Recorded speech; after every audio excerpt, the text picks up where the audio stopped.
গেল ৭ জানুয়ারির নির্বাচনের মাধ্যমে যে গণতন্ত্র প্রতিষ্ঠা হয়েছে তা অক্ষুণ্ণ রাখতে যে কোনো মূল্যে উপজেলা নির্বাচন সুষ্ঠু করতে হবে।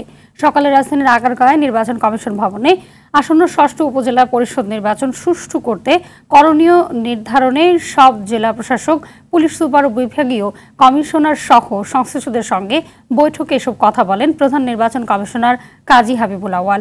নির্বাচন ঘিরে যাতে কোনো ধরনের সহিংসতা না হয় সেজন্য আইনশৃঙ্খলা রক্ষাকারী বাহিনীকে সতর্ক থাকারও নির্দেশনা দেন সিইসি। নির্বাচনটা যাতে অবাধ হয়, যারা ভোটার তারা যেন এসে নির্বিঘ্নে ভোট প্রদান করে আবার নির্বিঘ্নে বাড়ি ফিরে যেতে পারেন, এই বিষয়টার উপর দৃষ্টি রাখতে হবে। বুঝতে হবে যদি এই ক্ষেত্রে আমরা ব্যর্থ হই তাহলে আমাদের যে গণতন্ত্রের যে অগ্রযাত্রা সেটাও ক্ষুণ্ণ হয়ে যেতে পারে।